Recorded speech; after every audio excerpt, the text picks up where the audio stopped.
Hi hello welcome to VTV.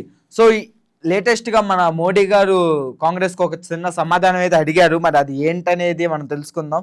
ఏంటిదో కాదు, 26/11 Mumbai terrorist attack తెలిసింది అందరికీ. అప్పుడు ముంబైలో బాంబ్ బ్లాస్టులు జరిగినాయి, తాజ్ హోటల్లో చాలామంది చనిపోయారు. దాని గురించి మన తెలుగులో కూడా మేజర్ మూవీ ఒకటి రిలీజ్ అయింది. సో అసలు ఆ రోజు ఆ ఇన్సిడెంట్ జరగడానికి గల కారణాలు ఏంటి, అది మీ వల్ల కాదా ఆ తప్పిదాలు జరిగినాయి అని చెప్పి మోడీ గారు అంటున్నారు. ఎందుకంటే మన మిలిటరీని సగం మీరే కంట్రోల్ చేసేసారు. ఎందుకంటే పాకిస్తాన్ నుంచి వాళ్ళు వచ్చినప్పుడు మీరు కనీసం పట్టించుకోలేదు. మమ్మల్ని అంటున్నారు ఏంటి అని చెప్పి మోడీ గారు అయితే ఒక సమాధానం విసిరారు. మరి దాని గురించి రాహుల్ గాంధీ గారు ఇంకేం మాట్లాడలేదు. మనం వేచి ఉందాం, ఒకవేళ రాహుల్ గాంధీ గారు ఏమైనా సమాధానం ఇస్తే కనుక. అంటే అప్పట్లో ఎవరైతే మన ప్రెసిడెంట్గా ఉన్నారో వాళ్ళు ఇండియన్ హోమ్ మినిస్టర్గా కూడా తర్వాత చేశారు. చూడాలి మరి ఏం జరిగిద్దో ఏంటో కూడా.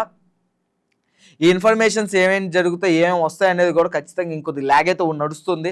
సో చూద్దాం మరి మోడీ గారు చెప్పిన దానికి, మోడీ గారు అన్నదానికి రాహుల్ గాంధీ గారు ఎలా రియాక్ట్ అవుతారో. అది నిజంగానే మా తప్పిదం అని ఒప్పుకుంటారు రాహుల్ గాంధీ గారు. లేదు మేము అప్పుడు చాలా కృషి చేశాము, అసలు అలా జరగకుండా ఉండటానికి మేమే చాలా కష్టపడ్డామని రాహుల్ గాంధీ గారు చెప్తారు. ఏమైంది అనేది ఖచ్చితంగా వేచి ఉండండి.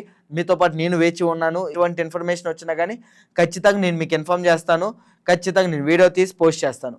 సో ఈ వీడియోకి ఇంతే. నెక్స్ట్ వీడియోలో మళ్ళీ కలుద్దాం. Please like, share and subscribe to VTV.